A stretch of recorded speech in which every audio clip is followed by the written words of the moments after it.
I would like to welcome everyone to the first annual Mission Breakfast.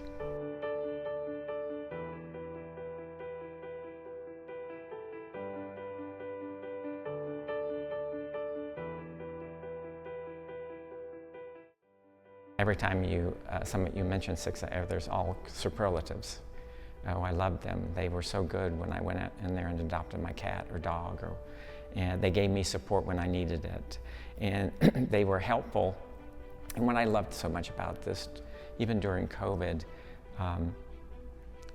SICSA reached out and tried to help people that were struggling, people that were losing their jobs and they were going to have to give up their pets.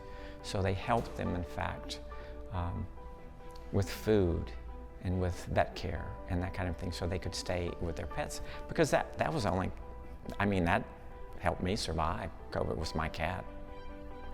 And so I've just been very impressed with them all over the years.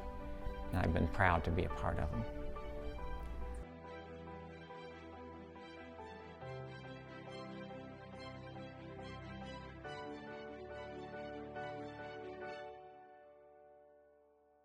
Actually, when I think about SICSA's anniversary, it's interesting, right? I met with a group of volunteers today, literally just a few minutes ago, that were on the very, very ground level beginning of SICSA in 1974. And their comments back to me were, we cannot believe that this is what SICSA is today from what we were part of back in 1974. And they said that with, it was a compliment. And I think that, we have spent a lot of time this year reflecting on the past 50 years, but we need to pivot and we need to now be forward looking. And when I think about going from being just an adoption organization, right, providing humane housing for pets that had no other options, to what we are today, we are a full-service veterinary clinic. We are in the community doing pet food distribution programs, our Safe Pets program, our Guardian Angel program, which helps pets who are medically fragile get the care they need so that we can re-adopt them into a home that they're going to be loved in for the rest of their time here. It's really humbling if you think about it. We have 62 staff now. 40 plus of those are full-time, because we are literally running an enterprise, and our goal with all of that is to support the community, support the pets in our care, and make this pocket of our world a better place.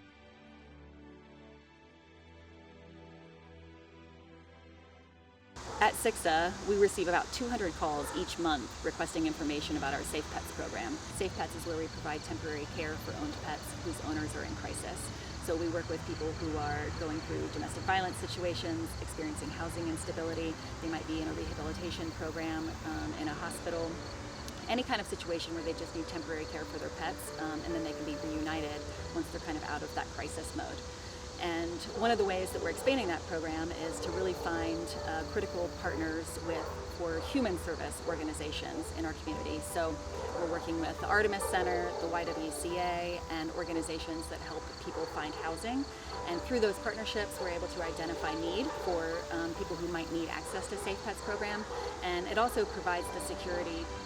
We are there to help the pet in that situation, but by partnering with a human service organization, we can ensure that the person is receiving the help that they need as well.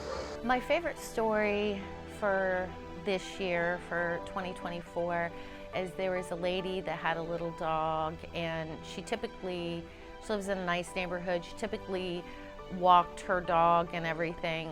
She found out she had cancer and was unable to do that, had to go through several treatments, a long treatment process, and didn't know what to do with her dog. So we were able to take that dog into the Safe Pet program and get the dog into a nice home where the dog enjoyed itself while she was getting better. And then when she finished her treatments, she was so excited, and we were able to reunite them. And that was really the number one thing this year. They were both really excited to see each other, so it was great. We're definitely seeing an increasing need for help center services, especially for pet food assistance. Last year in 2023, over the course of the year, we supplied over 14,000 pounds of food to hundreds of families. In the first half of 2024, we've already exceeded that amount, and by the end of the year, we actually expect that we're going to provide over 40,000 pounds of pet food to likely more than 1,200 families.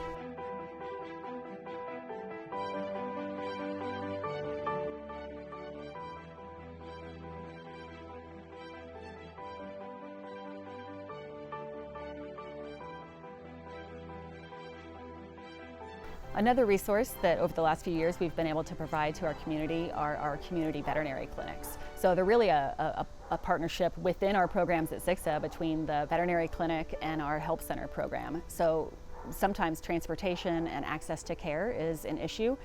There are veterinary deserts. People have a hard time making it to receive medical care for their pets. So one of the ways that we've addressed that need is to take our veterinary care out into the community. Our community veterinary clinic is something that we started in 2021.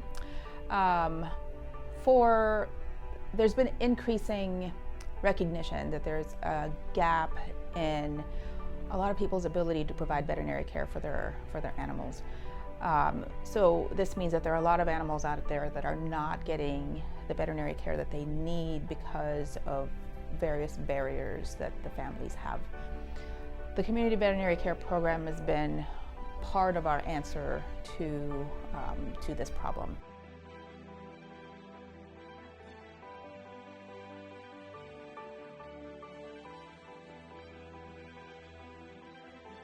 The changes of SICSA are profound.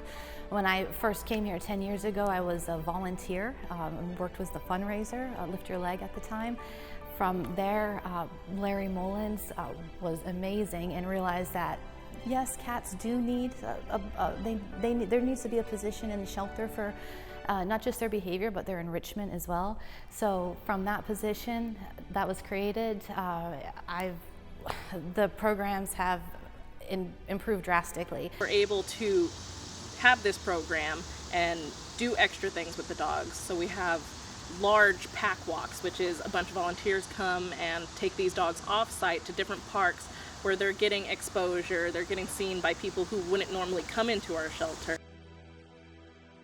I have known about SICSA since I was a child. At the old building, my parents would always take me to the old building to see the cats and the dogs there. My childhood cats were adopted from SICSA years ago when I was a baby. So I have always been familiar with SICSA, and I knew that when I saw the job opening here, I definitely wanted to be a part of it. I am really impressed with how much SICSA has grown since I was a child, seeing the new building open and seeing how much it's grown from not just a pet adoption center, but also to helping the community beyond adoption. I really hope to continue to see SICSA grow in that regard of how we can not only help the animals, but also help the people. So I think the next 50 years are going to be very, very bright.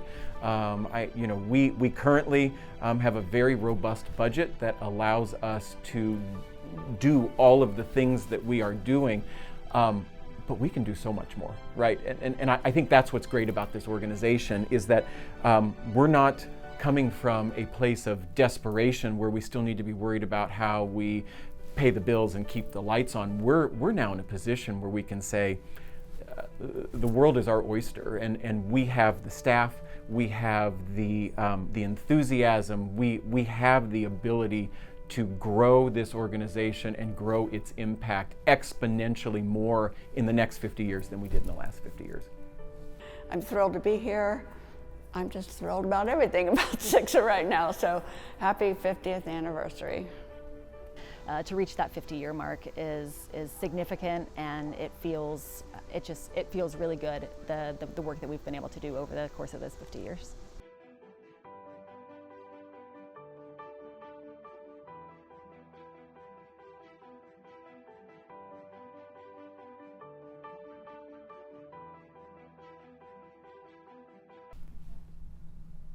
I think that's great. Is there anything else that you just wanted to share? Give us money. We need your money. Oh my God.